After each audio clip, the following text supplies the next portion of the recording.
All right, good morning. I think we'll get started. My name's Scott Lasensky. I work at the U.S. Institute of Peace. I appreciate the invitation from the Carnegie Endowment to moderate this panel.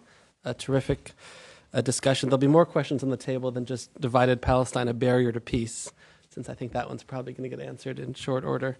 We're joined here in the morning, and we'll hear from the speakers in this order. Nathan Brown, not a stranger to most people here. Nathan is a non-resident senior fellow here and has watched Palestinian politics so long he should probably be elected to the Fatah Central Committee, I guess. Good one. He'd probably get the minority seat on the committee. Tagreed el-khodary is here. She's a Heinrich Boll visiting fellow at the Carnegie Endowment. Many of us know her the last 5 or 10 years because she's been writing for the New York Times and also for the International Crisis Group and probably several other important outlets. She is a wealth of knowledge about Palestinian politics and particularly politics in Gaza, and has lived and worked in Gaza for many years. Brian Katulis, who will say a few remarks about U.S. policy in terms of these questions. Brian works at the Center for American Progress, is a senior fellow, deals with national security issues and Middle East issues, and has been watching this not quite as long as me. I've lost more of my hair than Brian, that's why, but he'll quickly lose it, I'm sure. The three speakers will go 10, 15 minutes, and then we'll have time for questions. We'll go in this order. Nathan, the floor is yours. Thank you very much, Scott. One of the, I'm not a candidate for the Fatah Central Committee, but one of the nice things, were I to be elected, would be, it'd be nice to be, once again, the youngest person in the room. It hasn't happened to me for a while. What I want to do, I mean, I guess, you know, if you gave us 10 seconds rather than 10 to 15 minutes, my answer would be divided Palestine, a barrier to peace. Yeah. Okay. And that's it. But what I'm going to focus on is much less the peace part and much more the divided Palestine part. How is it? What's actually happening and on the ground in the West Bank? And I say that with I'll present my remarks with some modesty. I'm based in Washington. I'm not based in the West Bank. I began working on Palestinian politics about 15 years ago, spent the years 1999 and 2000 over there watching fairly closely, and then I go back probably a couple times a year since. So what I have is kind of a series of time-lapse photographs of Palestinian institutional development in the West Bank. And what I'm going to try and do is to draw on that to, you know, first very quickly kind of present what I think the American approach is and towards West Bank institutional development right now, and then look at what's actually happening on the ground and see whether or not it's working. My basic answer is sad. No. It's not. It's not. It's things aren't falling apart, which is, I guess, in some ways good news. But they're not moving in the direction which I think people here would hope. I mean, essentially, what we're dealing with when we talk about American policy towards divided Palestine, going back to 2007, is a policy of supporting institutional and economic development in the West Bank, and sort of this West Bank first strategy, and hoping that a viable peace process could be revived between the West Bank-based Palestinian Authority and Israel, and sort of demonstrating the superior diplomatic, political path of the West Bank approach, and ultimately cutting out the ground from under Hamas in hold up in Gaza. There are big problems with this policy that are obvious, and I won't deal with, but I will just mention. Number one, it doesn't really there's no plan for Gaza except to hope that eventually, you know, Palestinians in Gaza will come to their senses and Hamas will either change or go away. I'll leave it to Tagreed to tell us whether or not that's happening. It also depends on a viable peace process, and I just don't see that, period. I mean, there's no need in belaboring that. It also, I mean, there's something uncomfortable which I just want to mention in passing. It actually implicates the United States in the siege of Gaza in ways that I don't think are appreciated so much in this country, but are definitely felt within the region. And oddly, I think that's actually increasingly the case in the last a couple months since the flotilla incident, when the United States has basically simultaneously pressured Israel to lessen the siege on Gaza, but directly endorsed it at the same time in ways I think that, again, are missed here but are sometimes heard in the region. But what I wanted to do is focus instead on what's happening, not sort of at the level of American policy, but simply whether the institutional development in the West Bank that this policy is predicated on is happening. For the last couple of years, it's been predicated not just on sort of this very vague support for West Bank institutional development, but a specific support for a program, for Salam Fayyad's program of state building, announced it in its most extensive form about a year ago when a plan for building a state and ending the occupation was issued. And the idea being that Palestinians could go ahead and accomplish important elements of state building, build strong institutions on the West Bank that would ultimately present facts on the ground that would be difficult for the diplomatic process to deny. This is a program that is sometimes described by international observers as Palestinian self-reliance. That is simply not the case. I mean, it's heavily dependent on international diplomatic and financial support. So it's not a program of Palestinian self-reliance by any means, but it is a program that says, essentially, there are certain things Palestinians can do despite their difficult domestic political condition, their difficult international political condition. There are certain things that Palestinians can do to build institutions on the West Bank that will ultimately serve the process of building a two-state solution. So are those institutions being built on the ground? Well, the answer to that question partly depends on what you mean by institution building or which institutions you view as most important. Interestingly, I was in a panel earlier this month with an Israeli who said, essentially, his major message was, Fayyadism is new and it's working. And I listened to that and I thought, well, no, it doesn't sound new to me. The program is very similar to a host of Palestinian reform programs that are almost as old as the Palestinian Authority. And second, it's not working. Why is it that our perspectives were so different? Because he was interested first and foremost, and I would say almost exclusively, in security cooperation. And security cooperation is working in a way that is far different even from the best of the Oslo years, or perhaps basically back to the best of the Oslo years. So from an Israeli perspective, Hamas has been driven underground in the West Bank. There is extensive security cooperation. From an Israeli perspective, the institution that matters most, which is a set of Palestinian security forces that are being used against Hamas, are working. There are other institutions that are working as well. Fayyad's background is in international financial institutions, and he's been given a tremendous amount of international financial assistance. The combination of his expertise and the financial backing he's getting internationally basically means that the Palestinian Authority is now fiscally run in a sounder and healthier manner than probably at any point in the past. So if you look at fiscal operations, you look at security cooperation, yes, institutions are being built. The economy is, in a sense, reviving, or I would say recovering. It's recovering based on two things. Number one, the security cooperation makes possible a degree of movement in the West Bank that allows for the sort of reemergence of economic activity. And second, again, the tremendous influx of international assistance. So the economy is reviving not because of brilliant economic management or because of institution building, but simply recovery from some of the problems, some of the fiscal and economic problems caused by the Intifada years. In other areas, I would say the picture is mixed and also in ways that I think are sometimes missed, fundamentally stuck.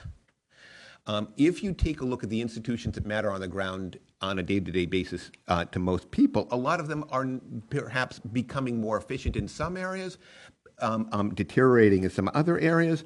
But most of all, I think the way that the program is being pursued is fundamentally almost self-limiting. And let me explain what I mean by this, by an illustration of something that I would guess few people in this room care that much about, but I do, and Palestinians do, and that's criminal law. Okay, Palestinian criminal law is the Palestinian legal system going back to the 1990s was this mix of Ottoman, mandatory, West Bank, Jordanian, Israeli military law, Gaza law, so forth and so on. In the 1990s, there was a slow process of unifying and modernizing the legal framework for Palestine.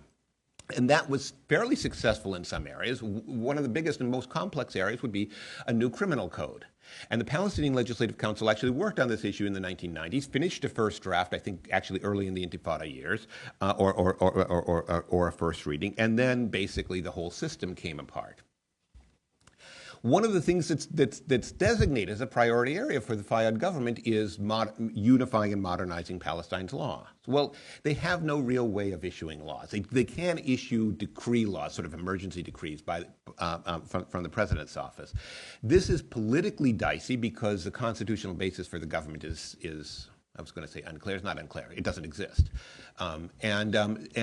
Second, because every single legislative step taken by the West Bank government is a law that governs the West Bank and not Gaza. So it can be politically very unpopular. So to bring in a new criminal code at a time like this would be politically unthinkable. It can't politically be done. And actually both Hamas and Fatah, or I should Hamas and the Fayyad government, not Fatah, have expressed some interest in reviving this criminal code. Hamas kind of steering it in a little bit of an Islamic direction. The Fayyad government is probably less interested in going to Sharia-based sources for criminal law. But both of them have basically put the brakes on the process. So how are you going to build the rule of law if you can't comprehensively address the legal framework? That's just sort of one area where it's stuck. And I could go through some others as well. That means essentially that because of the split, there's only so much institutional development that can take place. And if you look outside of state structures, there's actually marked institutional decay. Palestinian civil society, Palestinian political parties. This is society that is, parts of the bureaucracy are running more efficiently. That, to me, is not a broad program of institution and state building. NGOs, professional associations, political parties, and so on are, if anything, moving backwards.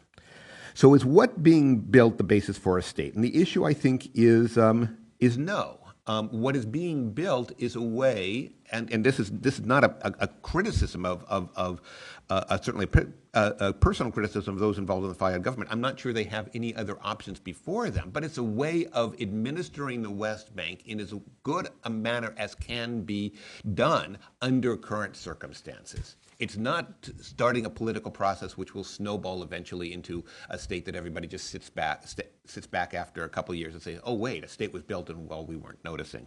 That's not the direction where it's going. And let me just make one final point in this regard before turning it over to Tahrir and to Brian. I've talked sort of in terms of institutional development. There's another critical element that I haven't mentioned explicitly that is missing as well, and that's democracy. And that sounds a little bit naive. I mean, at least it sounds naive when I hear myself say it, right?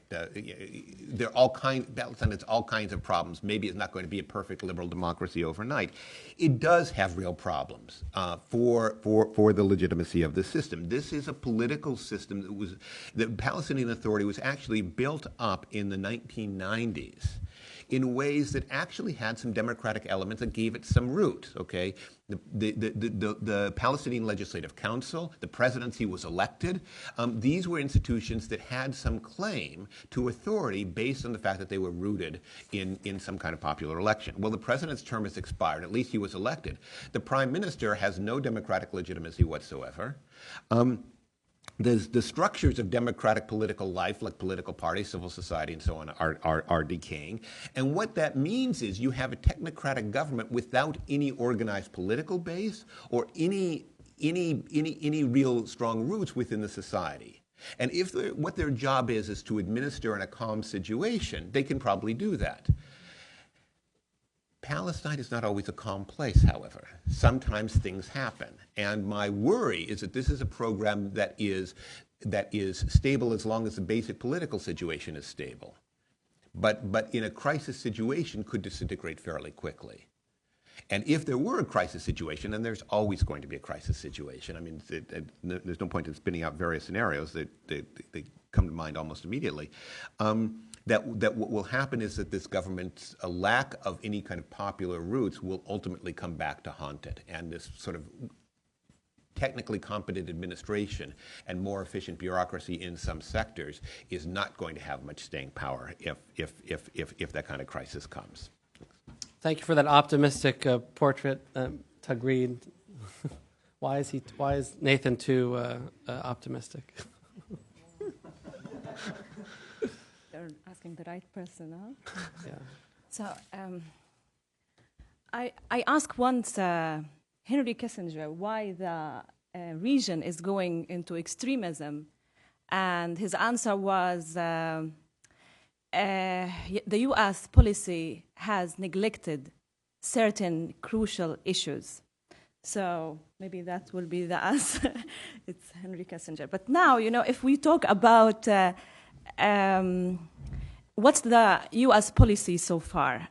The U.S. policy so far is that PA leadership will reach a deal with Israel and use it to win Gaza back, but also that boycott and blockade will undermine Hamas' ability to govern and destroy popular support for the movement. So it's a dual approach. If we diagnose what's happening since Hamas took over Gaza, such strategy is nothing but wishful thinking. First, you have Netanyahu in power.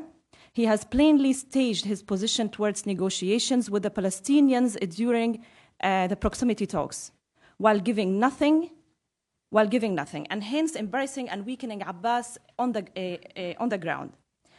Counting on the current U.S. policy, Abbas felt empowered during his last visit to Washington. He reached the Jewish community and stated strongly his willingness to move to direct negotiations once Netanyahu accepts what Abbas and Olmert agreed on regarding borders and security.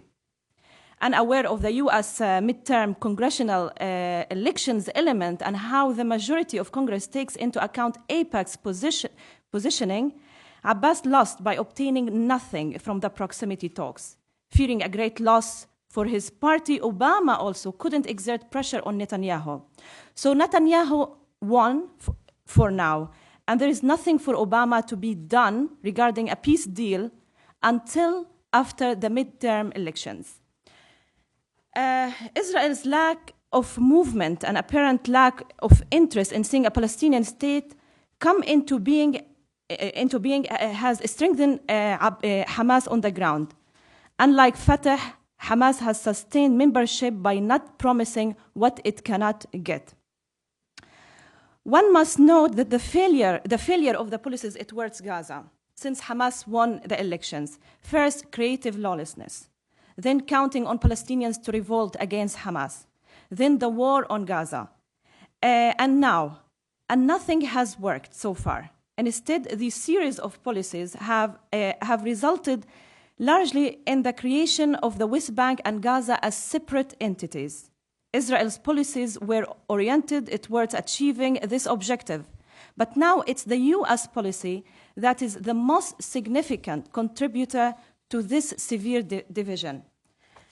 And Washington, so far, made it so hard for anyone to come out with alternatives. It's so hard to think out of the box. But one must not exclude the reality on the ground, with the result of being stuck with one policy and escaping progress by maintaining the status quo. After all, what all the key parties agree on, including Hamas, is delaying any political shift in the policy. For Hamas is like, why now to compromise on anything?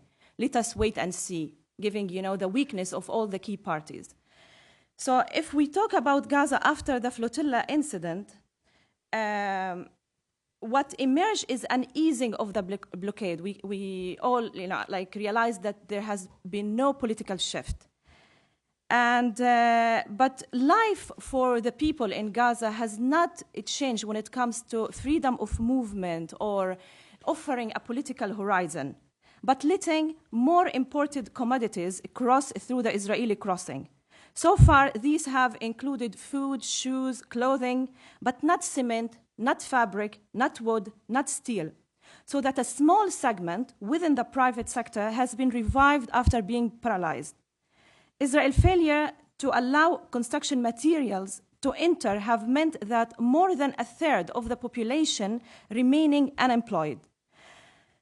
And those who invested in the informal economy are disappointed, of course, because they have now a competitor, an official competitor, that is the real businessman of the place.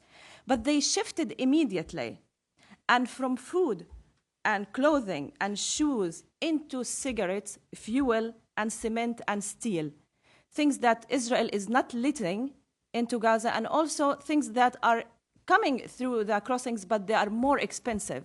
So if you compare, the Egyptian products are, can be cheaper in comparison to what is coming through Israel, especially the cement, and which is not coming in, but also especially the fuel and the cigarettes, I would say for now. What's Hamas doing now? Because they have invested a lot on the informal economy. They came out, for them, that Israel is allowing certain commodities through the Israeli crossings. They have now found new revenues for them. Now, by collecting tax over cigarettes, fuel that is coming from the tunnels, they are now officially, of course, collecting revenues of the commodities that are coming through the Israeli crossings. And, the businessmen are okay for it, even the official one, because Hamas is the government on the ground and they have to deal with it. So in order to activate the private sector, Gaza needs to import raw materials to get production running again, which itself makes only a limited contribution if Gaza cannot export. So far, Israel let limited amount of raw materials, and such a limited amount will make it hard for anyone to measure the impact right away. So it will take us time to measure the effect on the economy on the ground. But so far, the economy is really poor. There has been no change whatsoever, and people are still waiting, and they are counting on the cement, on the steel to come in. But so far, Israel focus and the international community is focus is to get this cement, this steel into UNRWA, into the NGOs, like UNDP, but not Hamas, and not the private sector so far. And when it comes to Salam Fayyad, how do people relate to this option? People in Gaza cannot relate to this model, to such a model. I know a contractor who visited Gaza, and it's a miracle to get an Israeli permit to go. So for Gaza, they don't go to the West Bank, so they cannot relate. They cannot feel that, whatever they call paradise. So a contractor who visited the West Bank, he had that permit because his wife had to go through a medical surgery. And so he happened to go there, and he said, "My Lord, you cannot see," and he's a construction contractor. He's like, "You cannot see how much cement they have in the West Bank, how it's cheap." And that's, that's how, he saw it.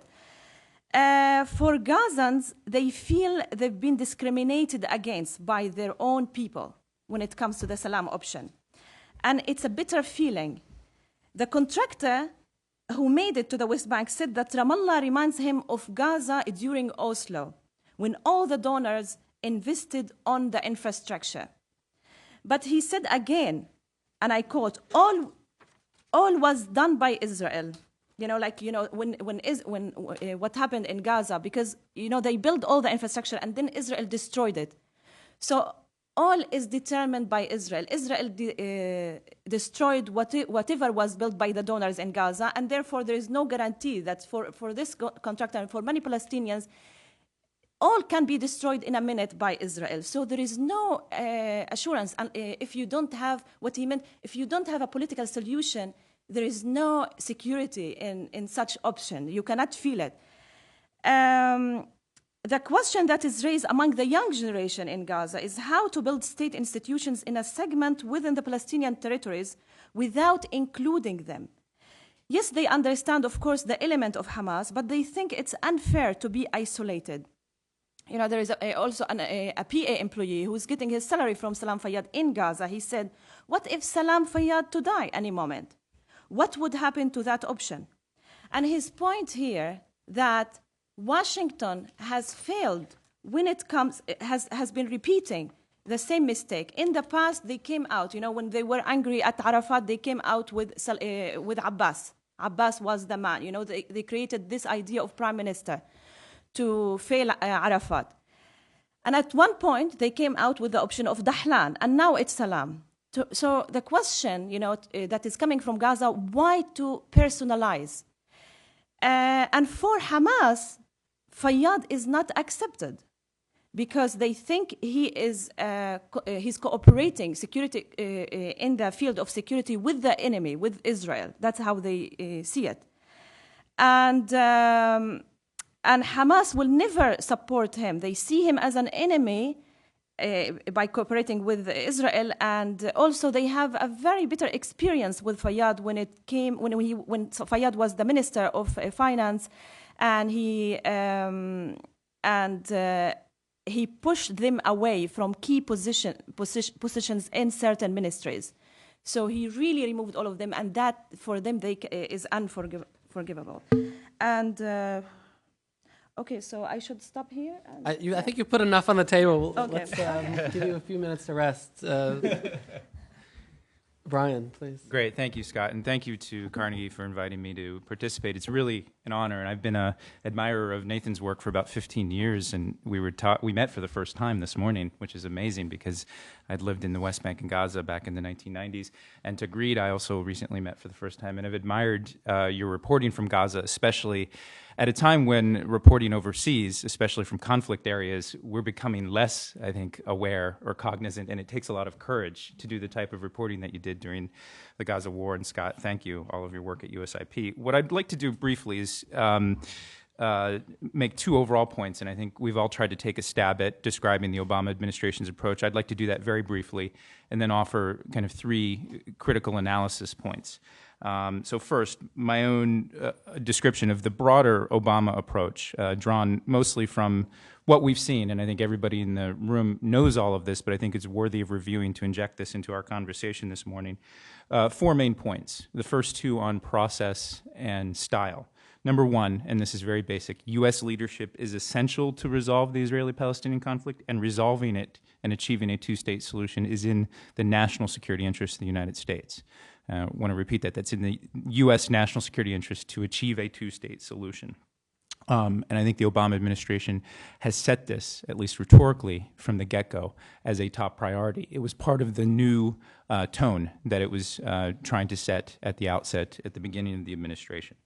Number two, and again, a style or process point, that engagement, the steady, consistent engagement, much of it done outside of the spotlight, is essential. And I think this is a key contrast point to the previous administration, which has been made. But the previous administration, quite frankly, was viewed as erratic, perhaps not engaged as much as it should have been, or as engaged as it was towards the end, and perhaps not as pragmatic. You know, we all remember the theories that the road to peace in Jerusalem ran through Baghdad, and these grand theories of how we're going to reshape the power dynamics in the region that we heard at the beginning of the last decade.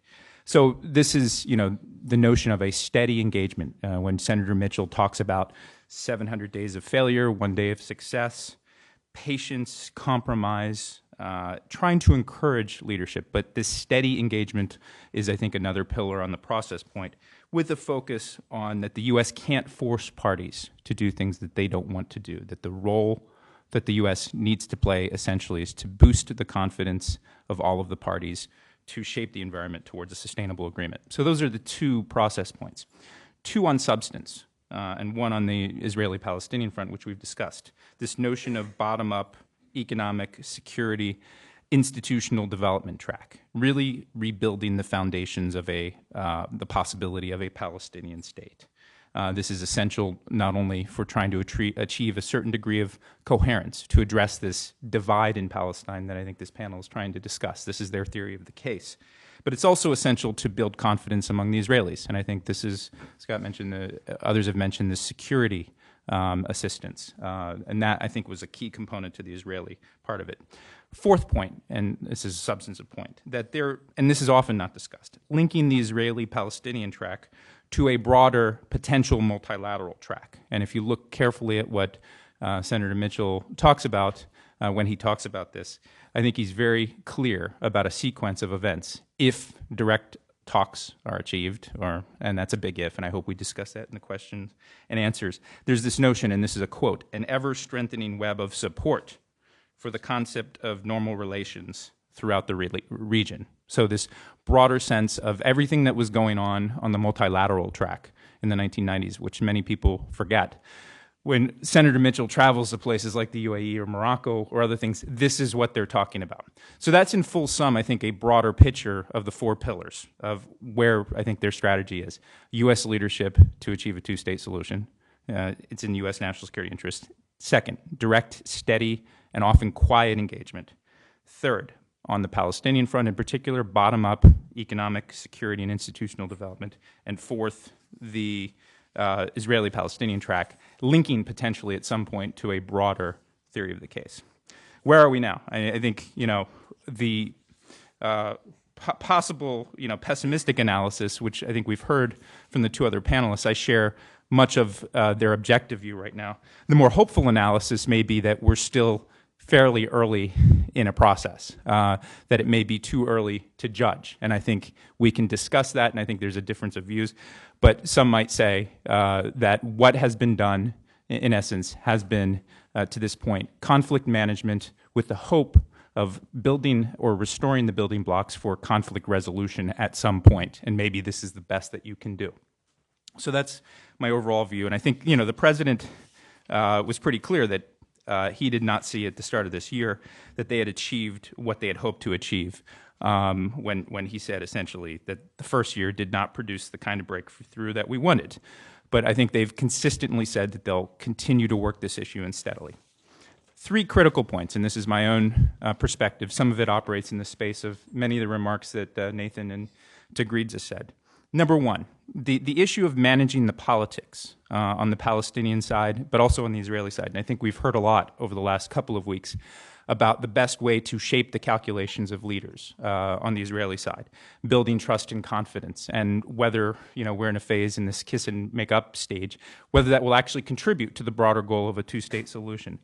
But in Palestine, and this is a concern that I've had for a while. Last year, when I came back from Israel and the West Bank and Jerusalem, I wrote a report with Mark Lynch and a few others based on the interviews we did called A Window of Opportunity for a Two-State Solution. And I think one of the weakest links, which is one that Nathan has identified, Tagreed has talked about, is truly understanding the implications and the imperatives that we set into motion with the sorts of policies that we have espoused. And the key question here is, how is power aggregated?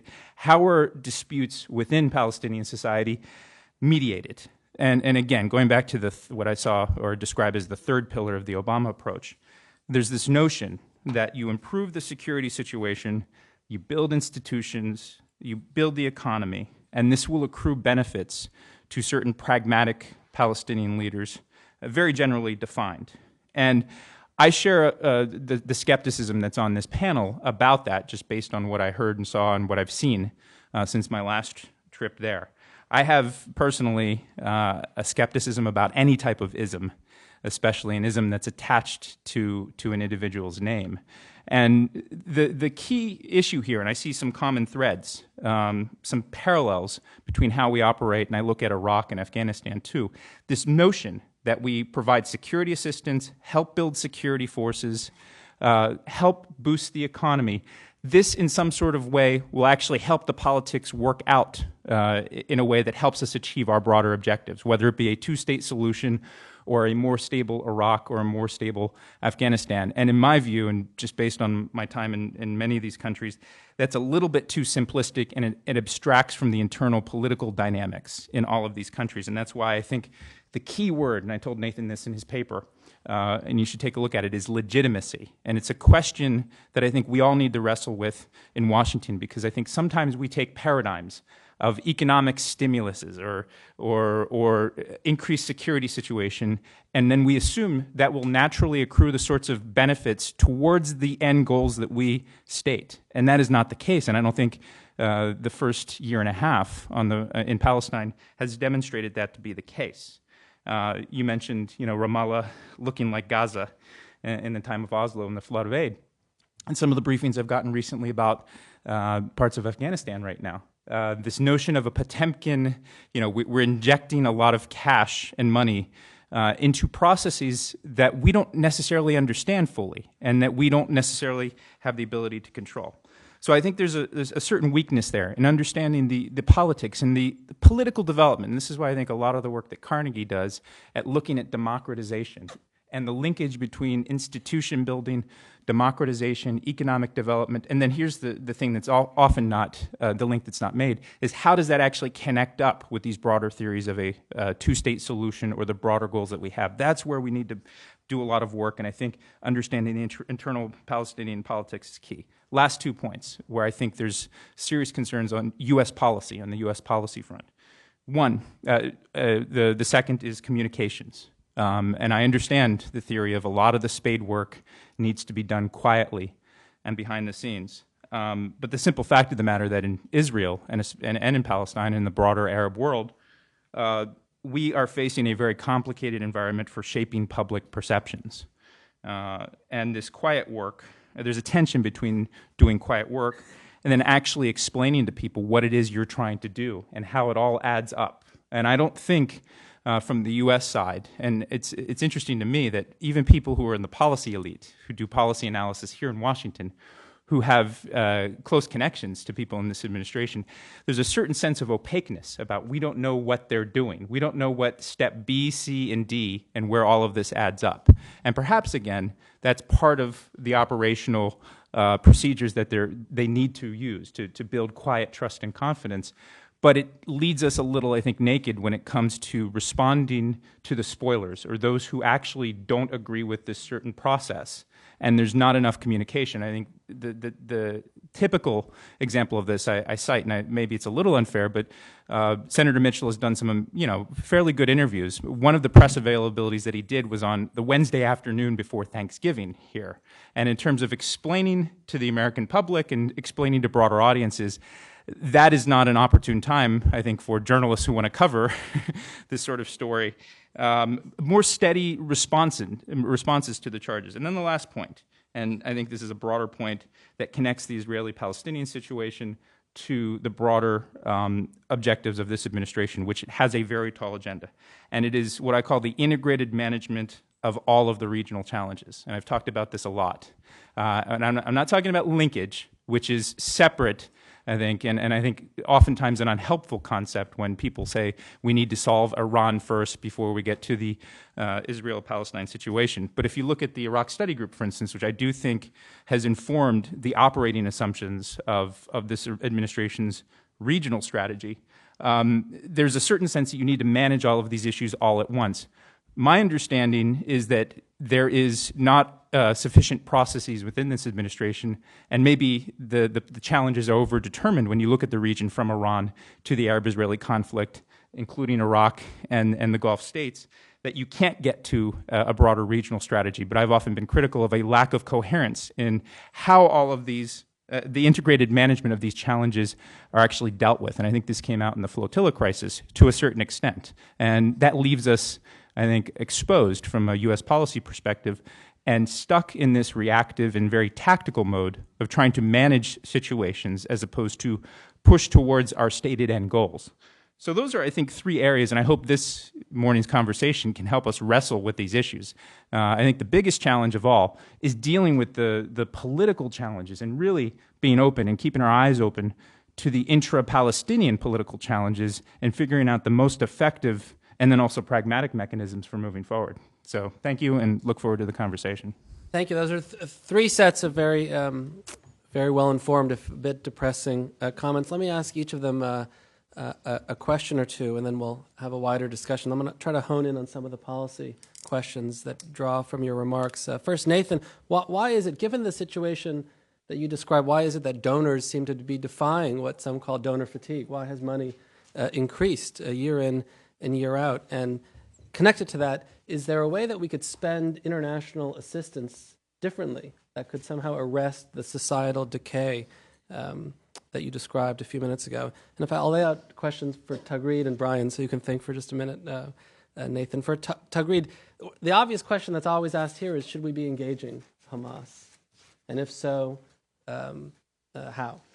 So the question I'd ask you, given your remarks, does Hamas want to be engaged? Given that you gave some, I would say, counterintuitive comments, the discussion, at least here, often is that Hamas is losing support, that the situation on the ground for the public over time has actually been eroding their support, even though in terms of security they maintain a tight grip. Is that in fact wrong? Are they not losing support? And do they want to be engaged? And if so, by whom and how? And Brian, two questions that stem from your comments. One on the Gaza question, which you talked about a little bit, but there's an obvious question that you missed, which is why in the post-flotilla period and moving ahead, why does it seem the administration has avoided dealing with or addressing some of the more ambitious ideas for a humanitarian corridor, a different sort of arrangement with Israel, whether it's sea-based, international arrangements for blockade, and why have they seemed to have tried to just kind of recast and slightly adjust the formula of Israel and Egypt's blockade rather than trying to think outside the box, maybe a bit more ambitiously? Why did they avoid a more ambitious response? And the question that you didn't address, which the administration has addressed from the very beginning, is why does the U.S. oppose Palestinian reconciliation? Why have we, in very quiet but definitive ways, opposed pretty strongly Palestinian reconciliation? Nathan. I think you're right. I mean, the large international assistance program, in a sense, dates back to the original Oslo Agreement, right? And people, I can't remember who first said it in this town, people always talk about ratcheting up sanctions. They never talk about ratcheting them down. That seems to be the same thing with assistance to Palestinians. Ratchet it up. Every time there's a crisis, give more money. Sometimes it's because there's a peace process we want to endorse. Sometimes it's because there's no peace process and we want to hold things together. And each time I hear this, for instance, at the outbreak of the Intifada, when the Israelis stopped revenue transfers to the Palestinian Authority, the EU stepped in and essentially bankrolled the Palestinian Authority. And you would hear at that time, well, we can't sustain this forever. And that may be true, but there's a long time that's short of forever that they have been able to sustain a large program. So I guess it's probably the incremental nature of policy at any specific point. If you withdraw this, then everything comes crashing down. If you were to withdraw it right now, the Palestinian Authority would fold up. Okay, and that is one of the accomplishments of the aid program right now. I think the institutional maintenance that I talked about is sustainable politically, to the extent that it is, because people's salaries are being paid. Sometimes you'll hear Palestinians talk about, well, this whole process is leading nowhere. Why don't we just dissolve the Palestinian Authority and face Israel and face the world with the consequences? And there are two problems with that. I'm not sure Israel or the world would mind the consequences. I'm not sure that they would step in any way. But the other thing that's stopping them from doing it is an awful lot of people would lose their jobs. So the Palestinian Authority is kept alive, and that's not insignificant. It does have, however, I think, two effects that are negative. One is long-term, but has been frequently noticed by sort of students of Palestinian civil society, and it started in the 1990s, really bifurcation Palestinian civil society. There were professionalized NGOs that made this transition to the international assistance program very, very effectively, but in the process lost an awful lot of their social base. Okay, they became far more responsive to the donor community than they were to Palestinian society. And on the other hand, there were a bunch of organizations that were either sort of small-scale, community-based, grassroots, many of them, but sort of more, but not all of them, more Islamic in coloration. And what that meant was, in a sense, I think, the decay of certain parts of Palestinian of the Palestinian political system, and a more shallowly rooted civil society in some important sectors and some important parts of it, in ways that I think we're still living with the consequences of. So that was one negative effect. The other negative effect, as the assistance program is currently configured, is to deepen the split. and between West Bank and Gaza, and I don't think that serves anybody's interest in the long term. I think I would not advocate any cancellation or even a diminution in the international assistance program, but I think it's being harnessed to a set of short-term policies which may not be sustainable. And when I heard myself saying that sentence, I went back to something circulated around to a few people, sort of the standard language that now comes out of European or EU documents right now about Gaza. The situation in Gaza continues to be unsustainable. Okay, and there's an awful lot that continues to be unsustainable, and the international assistance program may be another thing that it simply will be sustained at this unsustainable level for a long time to come. Thanks, Tagreed. Yeah, when it comes to Hamas, if they are willing, to show any flexibility, I mean, like for them, they have shown, Hamas has accepted the idea of two-state solution based on the truce. And there is no way, and I spoke to a senior Hamas leader in Damascus yesterday, and he said, there is no way we're going to recognize Israel at this stage, forget it. It's wishful thinking if they're going to keep pushing for it. For Hamas, for this guy, he said, we are not in crisis as Hamas. And this is Hamas outside thinking, they are not in crisis, but who's in crisis? It's it's the key players, the U.S., Israel, how to deal with them, and also the PA and Fatah, Abbas. These are the people in crisis and not Hamas. And also, during Amr Musa's visit to Gaza, Amr Musa is not accepted among the political establishment in Egypt, but despite that, and he was not encouraged to go to visit Gaza, but despite that, he did go all the way to Gaza, and he met with Hamas. That, of course, angered the Egyptian government, but Hamas has given him something, that they said that we are okay with signing the Egyptian proposal as it is, the Egyptian paper. We are ready with it, we can sign it, but you have to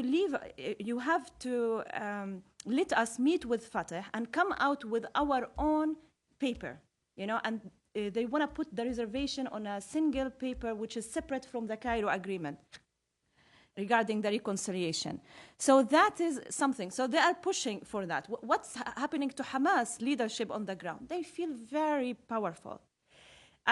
For them, it's an experience to govern. And so far, they are learning a great deal. Now, the only weakness they have is the financial aspect. But they came out with an idea of generating income through imposing revenues on cigarettes, on fuel, on whatever is coming through the crossings, and also through investing in entertainment summer projects. You cannot believe how many summer, restaurants or whatever, entertainment projects now in Gaza. And who's behind all of this? It's businessmen that are affiliated to Hamas. So they are finding a way out,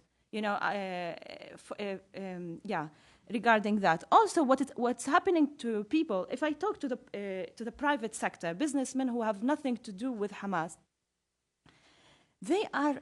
they like Hamas because they compare Hamas with the days of PA, when PA was corrupt. And when the PA in Gaza was putting so much pressure on the businessmen to, and now the businessmen, they say, amazing, Hamas has maintained the internal security. And not only that, they are praising the judiciary system.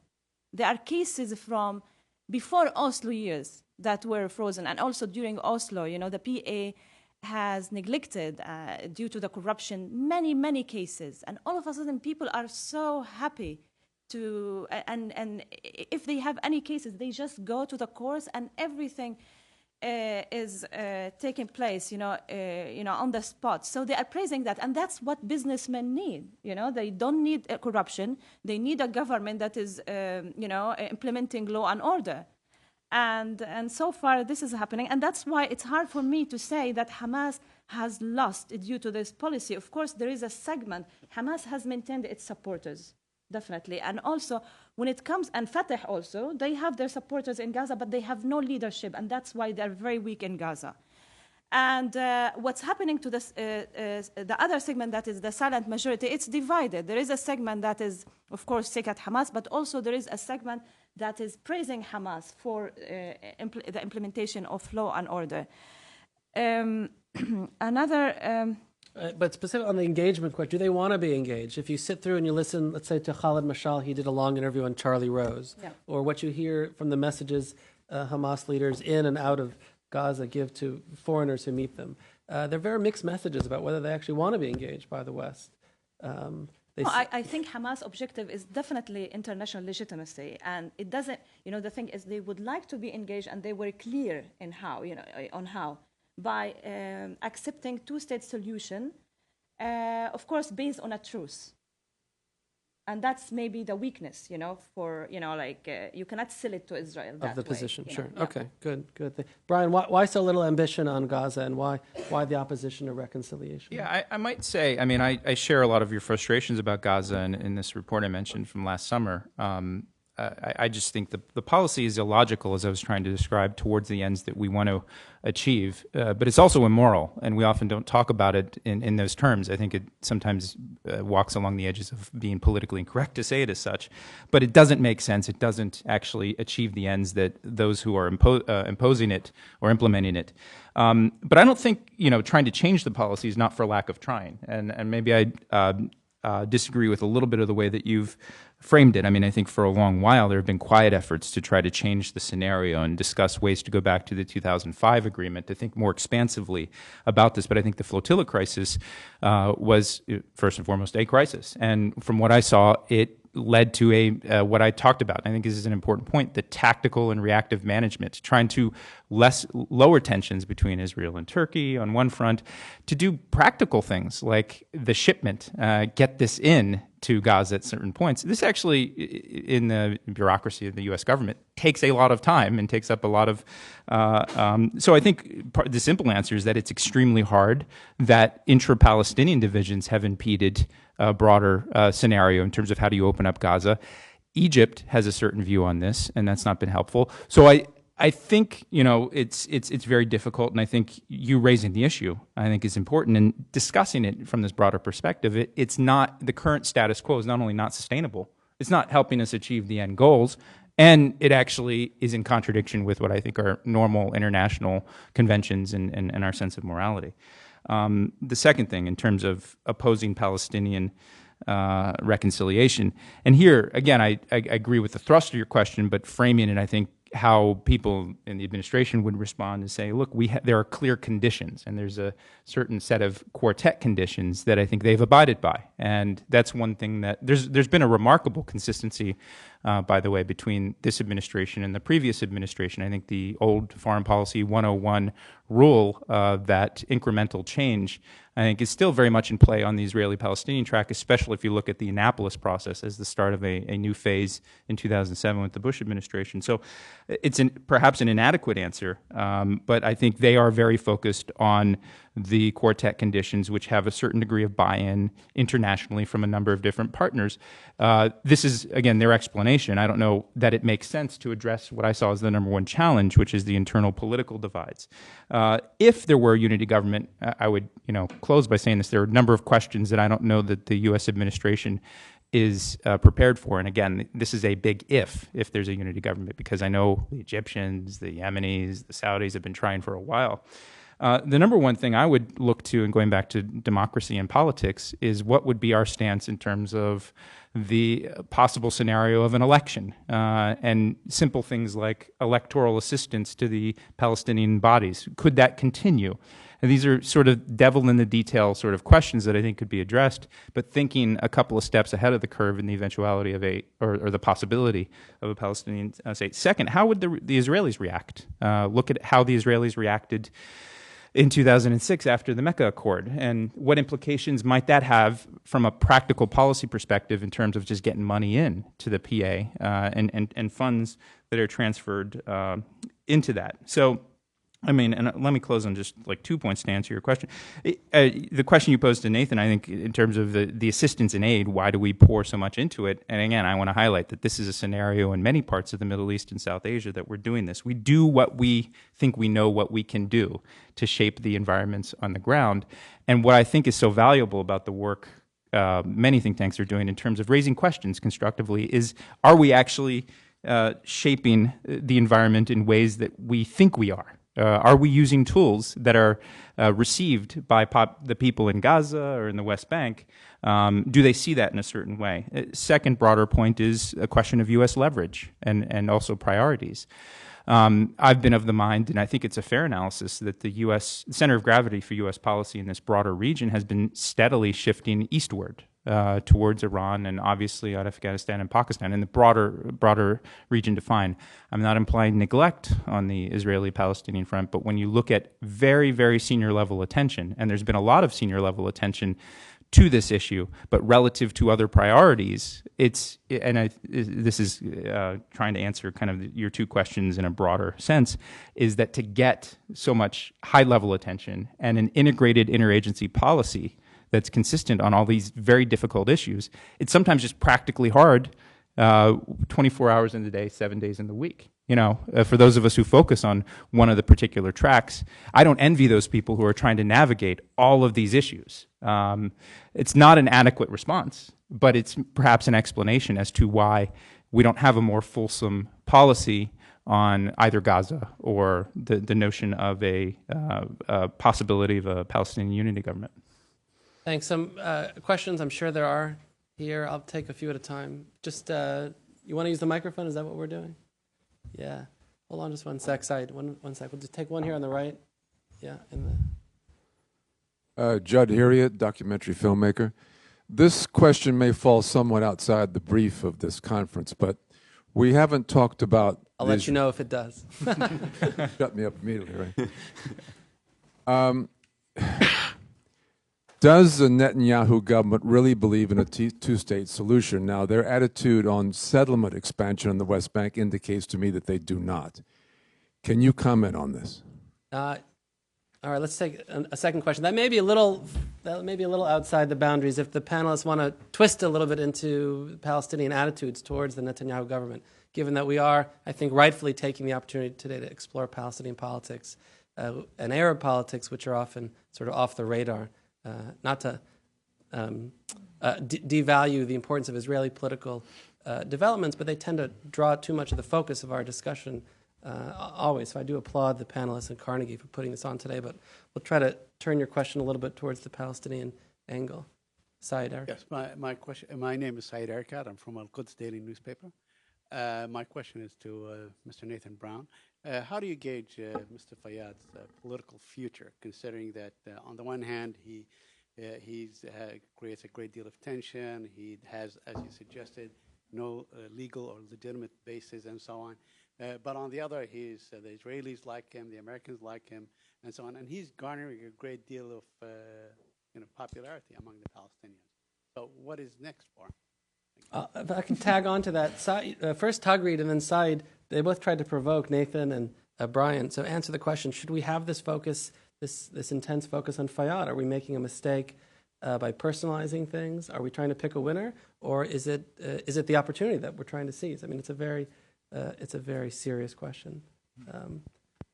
You want to start first? Yeah, and I mean, actually, I'll say just 2 words on the Netanyahu government. I think if you take at face value their words, they say that they support a two-state solution, and I think the Obama administration considers his speech in, I believe, Bar-Ilan University as an important marker that's out there. The question I would, in bringing it back to Palestinian politics, is that, and actually relating to the Fayyad issue, is we often in our analysis hinge so much on an individual leader, and leadership is important. We've seen this, back in the first Camp David Accords, the Egypt-Israel agreement. Leadership is essential. We often don't think about the architecture that's necessary within the political environment to build that sort of support at a popular level. I did a Fulbright study in Jordan in 1994 and 95, and it was interesting to me to observe the debates among Jordanians about the peace treaty between Israel and Jordan, which it was structured and was actually, I think, had a very positive effect in terms of, it was more healthy than, say, what happened in terms of the PLO and Israel signing an agreement and the lack of a discourse among Palestinians to broaden this. So I think similarly in Israel, you need to pay attention to where the Israeli public is, because in democratically elected governments, they play to the audiences that keep them in power or not. On Fayyad, I think it's, somewhat of a mistake, again, when I ever see an interview or when I see a Tom Friedman op-ed column that talks about Fayyadism. I think it falls into this trap, again, of oversimplifying what it is that we're trying to do.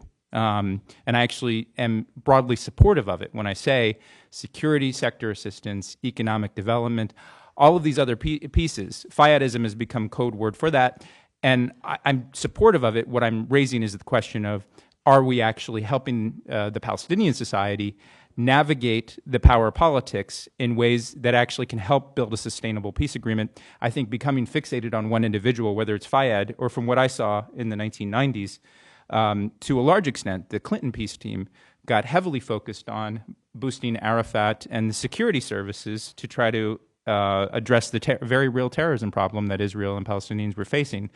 And there was a lack of sustainability in terms of integrating the institutional development and linking that to understanding what was going on politically. So generally, I'm opposed to the exclusive focus on Fayyadism. Our discussion should be about how do we, and it's hard to do this, and I think those who are democracy promotion specialists try to do this, how do we actually help societies build processes for themselves to actually mediate these sorts of very difficult decisions that are about, who they are and the very existence of what sort of state they might have. And instead, we become very fixated on, he's our guy, he's doing the sorts of things that we think might work, and I don't think in the long run that's a sustainable strategy. Very briefly, regarding Netanyahu, I think his objective is very clear, pushing Gaza into Egypt, West Bank into Jordan. I think that is the ultimate goal for them. And so far, the division among the Palestinians is leading to that. Indirectly, the Palestinians are helping towards that, with the division. When it comes to Salam Fayyad, we have to praise him for, ending the corruption. And we have to know that many of the Fatah guys are envious at Salam Fayyad. They are missing corruption that time. Yeah, and that's why there is a division within, because they would like, Fatah is putting so much pressure on Abbas to get them the Ministry, for example, of Finance, Ministry of Interior, Ministry of Finance, Ministry of Interior. Those two are pretty powerful. No. Another Justice? one. No. Neil? And so. Foreign Affairs and Education. No. Foreign Affairs, yes, I heard you. Foreign Affairs, Finance, yes. And Interior. Yeah. So Foreign Affairs. So they are really desperate for these things. And also they would like the U.S. to shift their attention from Salam Fayyad into a young Fatah leader. So there is that thinking over there. But also when it comes to the option of Salam Fayyad, he's a great guy. But at the same time, you cannot succeed if you are excluding Gaza. You cannot build institutions there excluding Gaza, because at the end of the day, you want to implement one goal, that is a Palestinian state. How can you implement it when you are creating the division, when you are contributing with the division? And also, are we with this policy, you are ignoring, the fact to come out with alternatives by closing Gaza, by not activating, the private sector or investing in education. How can you come out with an alternative? It doesn't make sense. And you always want an alternative. When you create such a reality, it's very hard. And it won't lead, such reality will not lead to the thinking of democracy and elections. And that is the dangerous aspect of it. I'll try to be brief because much of what I have to say would just amplify the other answers. First, is the Netanyahu government serious about a two-state solution? I would put the Israeli domestic political debate in a little bit more sympathetic terms. I think there's a debate, of course, there's between left and right over settlements and so forth and so on. But one of the main issues, or one of the main polarizing positions, is between those who think it's possible to come to terms with the Palestinian national movement and those who think it's not. And I think the Netanyahu government is dominated by the second camp. So the United States is manic about this two-state solution. We will go along with them. But fundamentally, I don't think that they expect that much, most of them. That's my reading of Israeli politics, which is not my greatest area of expertise. But do any Palestinians believe that the Netanyahu government is serious about a two-state solution? I haven't met one. I mean, maybe there is, but onto Fayyad, his political future. He's certainly, right. He's certainly got. I mean, we talked about personalization. The external support is attached to him personally. Salam Fayyad goes, and it is not clear that this international program supporting the Palestinian Authority would continue in its current form.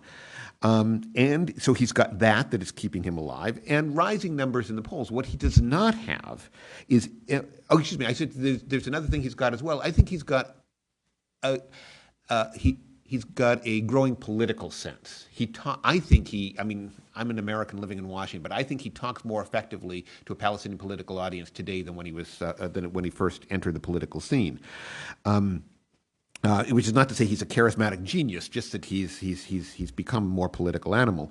But he's got no organized political base and no prospect of getting one. So what is his political future? I think he's perhaps safe in his current job for a while. I'm not sure about a promotion, and I'm not sure if his current position would survive any dramatic change in the Palestinian political scene.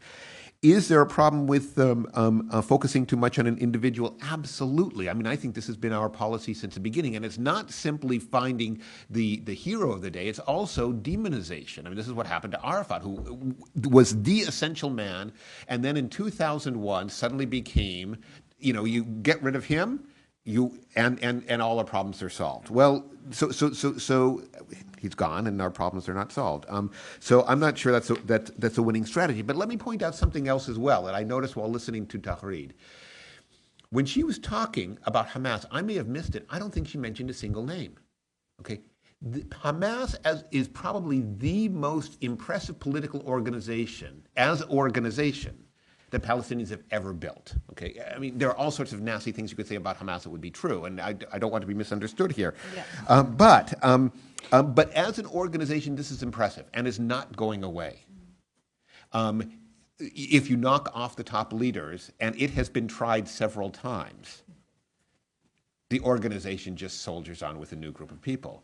And this is something that, as I say, Palestinians have never produced. Fatah has not recovered and perhaps may never recover from the death of Arafat. One last point regarding this. There are many people within the American administration that go so mad when you criticize the option of Salam Fayyad. And I understand their anger. But the thing is, when it comes to reconciliation, one of the reasons for being against the reconciliation, it's because if you go to reconciliation, it's the end of Salam Fayyad. You will weaken Salam Fayyad. The money that comes from the Congress will not go anymore, and it's really a very sad way of looking at things. Washington being what it is, I'm sure you will be misunderstood, Nathan, in your final comments about Hamas.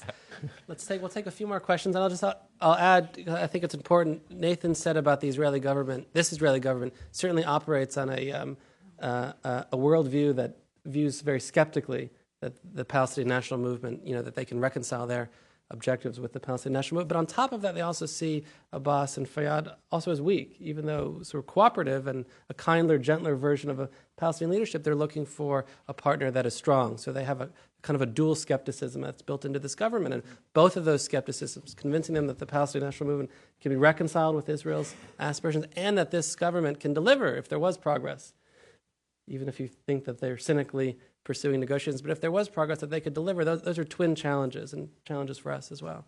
Here, one on the Khalid Al-Gindi, and then if you could bring the microphone or the other microphones up to the front, we'll do two questions up here. Khalid?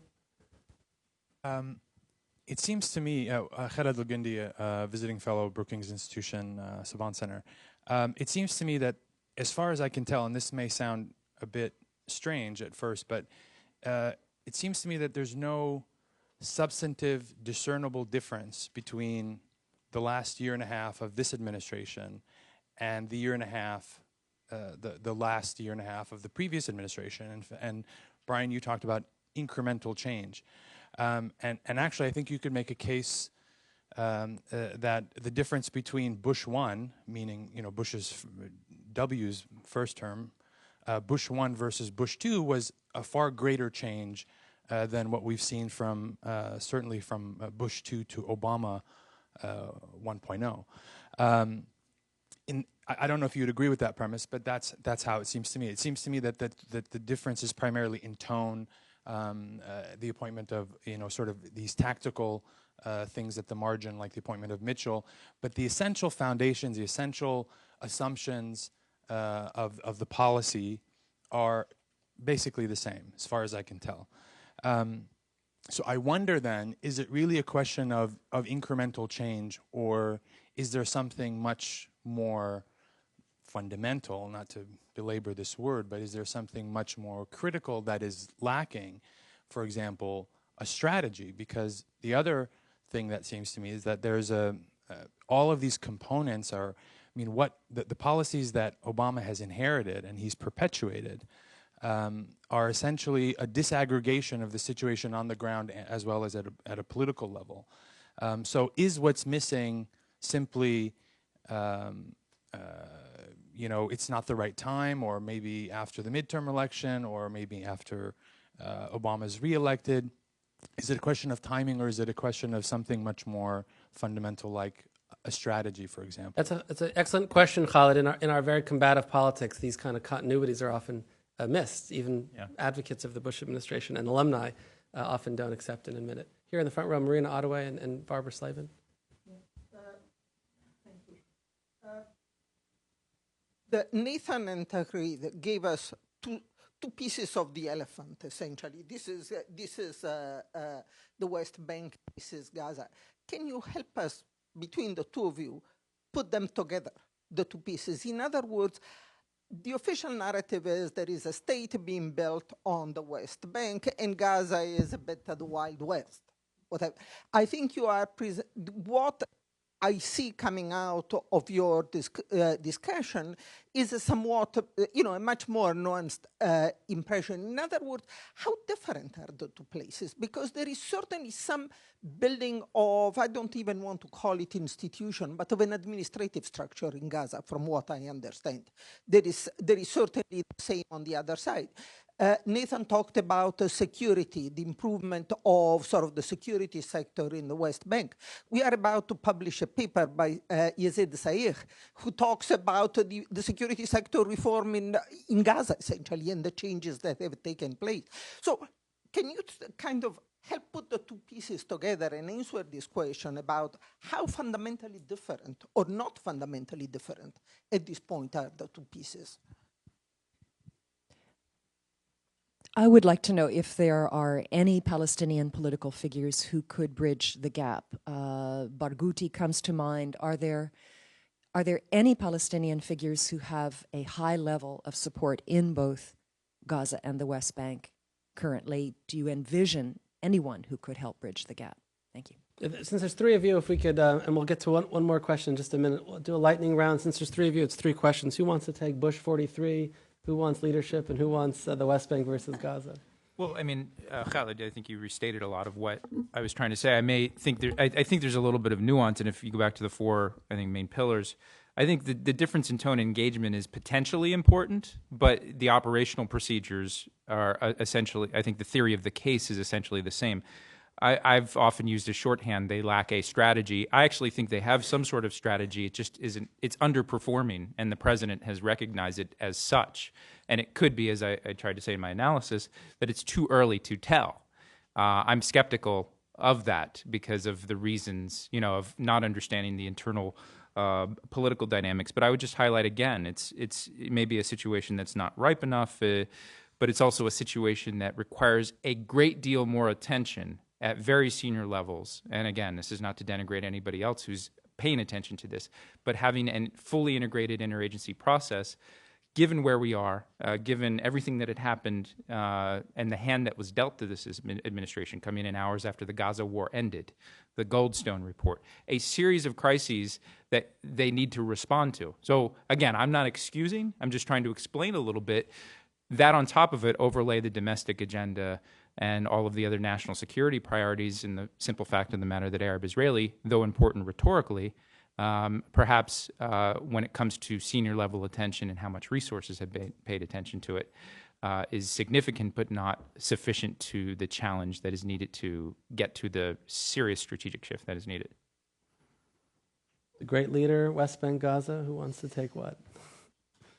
Yeah. Marina's question. I mean, it's so hard. You know, there are really different realities, and each, you know, has come out with their own, and they are happy with it. That's the thing. When it comes to the West Bank, you know, you have money, you have the donors, you have the days of Oslo, where everybody's investing in this option. So you have resources. So it makes it look really like you have everything. But also, it's not, you know, it's not like a successful story so far when it comes to certain elements. You know, when it comes to the security in the West Bank, yes, we can praise that, but there is also this division, and you cannot rely it. That's the weakness of Salam Fayyad, because you have Fatah that is still divided, that is still, you know, didn't learn from the previous experience, and that you cannot count, because they can always create, you know, the problem, you know, for Salam Fayyad. And you cannot also, and the weakness of the option of the West Bank is like, you have one man, you know, and if something to happen to this man, it's the end of the story. And then Fatah will come, and, you know, and also you have Hamas there, that is not also weak in the West Bank. So, but of course they are under so much pressure. So it's not something really to rely on. It's not sustainable, I would say, when it comes to the West Bank. When it comes to Gaza, I mean, you know, Hamas has established a very strong security, you know, sector, and everybody's praising that. During Oslo time, you know, like Israel has weakened that sector, you know, and also the corruption has weakened that sector. So policemen were not respected at that time. Now it's a different story. So much respect for the police, for the Hamas policemen. You know, nobody can really like challenge them. Everybody's abiding by the law and order. Yeah, it's impressive. So, and that's the priority for Hamas when it comes to internal security and also the judiciary system, because they know they can gain support if they focus on that. And that's where the money is going right now, because they don't have, you know, enough financial thing. When it comes to the other branches within the government, I mean, people are admiring their the performance in the health ministry. Nobody's investing. There is no corruption within the health ministry. So the medicine is available for everyone for 24 hours. So in the past, you know, if you compare it, because people are really comparing on daily basis. Oh, yeah, I mean, like, you buy the medicine in the morning, in the afternoon you cannot find it, because, you know, Fatah people used really to manipulate the position. They used to invest in that, and that was really a failure when it comes to that, and people are remembering. So, but at the same time, their weakness is the lack of financial support. So the other ministries are working, but, you know, it's like, what are they doing when it comes to the other ministries? There is nothing. There is, you know, I mean, and also it's poor. But you will find, you know, like employees, they came out with their own employees, whatever, but still they lack the financial, they lack exposure, they lack training. So it's not also that a successful story. So you have, yeah. Nathan, before you endorse the next great Palestinian leader, there were a few other questions, though we're out of time, but if I could ask all three of you, if you have a few minutes to stay, people just come up and we can have some offline conversations at the end. Okay. You going to promise to stay a few minutes, Brian? Sure. Agreed? Yeah. Okay. Nathan, who will it be? Whose career are you about to ruin? Okay, is there a political figure who could bridge the gap? My short answer is no, but I'll give a slightly longer one, and only a slightly longer one because we're out of time. The problem is not the leader. There were plenty of people who'd be willing to play that role. But I think the problem is that the top leaderships in both the West Bank and Gaza are basically happy where they are and kind of think, well, time is moving in our direction. So the top leaders are not willing to let anybody play that role. There certainly are people who shuttle back and forth and who try to work this out. And because the cause of reconciliation is popular in Palestinian public opinion, everybody's trying to maneuver to be on the right side of this issue. Well, we're all for reconciliation if only they'd stop their stupid demand for such and such. My impression is, and this is based, as I say, on kind of time-lapse photography rather than anything deeper sustained, is that, at least on the West Bank, the idea of reconciliation is not only popular in general, but is gaining some popularity within the lower ranks of Fatah. In other words, the top leaders are still really angry about what happened in 2007. But you go much beyond or lower than that, and there's a feeling that we may be losing the Palestinian national movement in the process of fighting this feud. The social division and the kind of the mental division between the West Bank and Gaza right now is profound. I mean, they just don't know what's happening in the other. There hasn't been much human contact now, really, in some ways, going back to the 1990s. So it's profound. But the idea that somehow the one thing Palestinians have is national unity, and that's got to be rediscovered, is one that is popular. The only way to get there, I think, is probably through some kind of, and I hate to say this, but some kind of power-sharing collective leadership, and that's not a recipe for long-term success. But I think in the short term, that's probably the best that could be achieved. Please join me in thanking all the speakers.